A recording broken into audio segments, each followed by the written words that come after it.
मध्य प्रदेश के पूर्व मुख्यमंत्री शिवराज सिंह चौहान पीएम आवास पहुंच गए हैं। इससे पहले हमने आपको बताया था कि शिवराज सिंह चौहान को भी फोन आया है और खबर यह आ रही है कि शिवराज सिंह चौहान पहुंचे हैं पीएम आवास। रवनीत बिट्टू भी पीएम आवास पहुंच गए। शोभा करंदलाजे भी पीएम आवास पहुंची, वो नाम है।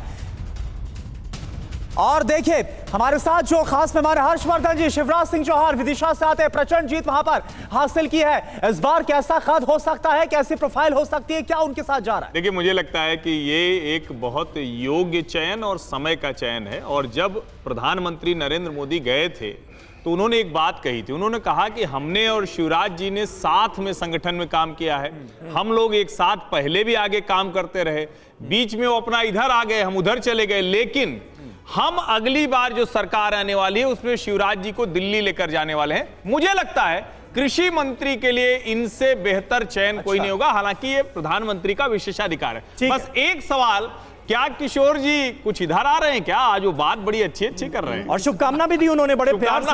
नहीं, रामकृपाल जी, लेकिन इस मामले में तो ठीक है। रामकृपाल जी, शिवराज सिंह चौहान पर कुछ ऐड करना चाह रहे हैं। शिवराज जी को महत्वपूर्ण जिम्मेदारी दी जा सकती है कैबिनेट में, इसके आसार निश्चित तौर पर अब ज्यादा बढ़ गए क्योंकि वो पहुंच गए। चर्चा तो इस बात की भी हो रही थी कि उन्हें जेपी नड्डा के बाद बीजेपी अध्यक्ष भी बनाया जा सकता है। रामकृपाल जी, मैं पहले मध्य प्रदेश और महाराष्ट्र पर दो वाक्य बोलूंगा।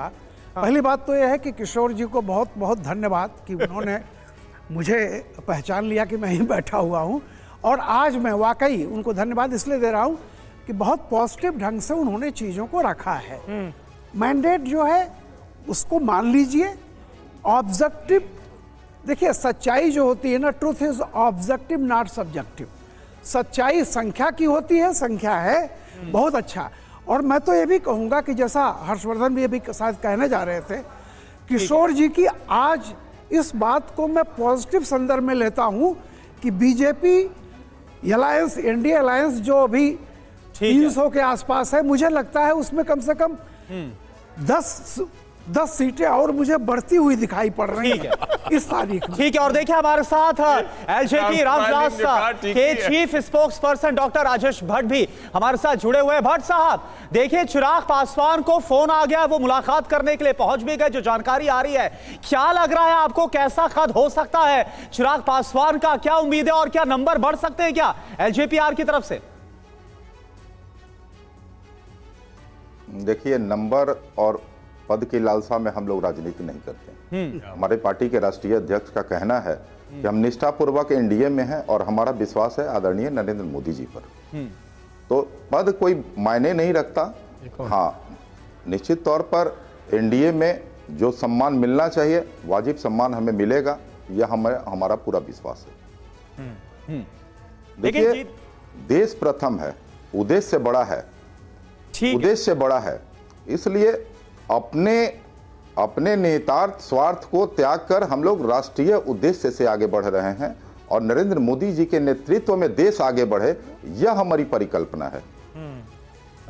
ठीक है, ठीक है, बिल्कुल। और देखिए इस बीच एक अहम खबर आ रही है, जितिन प्रसाद प्रधानमंत्री आवास पहुंच गए हैं। जितिन प्रसाद यूपी की पीलीभीत सीट से पहली बार जितिन प्रसाद ने चुनाव लड़ा, जीते और उनके पास भी फोन आ गया है। जयशंकर जी, जितिन प्रसाद क्यों? जितिन प्रसाद एक तो पीलीभीत सीट जीत करके आए हैं, जहां वरुण गांधी का क्षेत्र था और कहा जा रहा था कि वरुण गांधी और उनके लोगों के भीतरघात के कारण वो हार भी सकते हैं।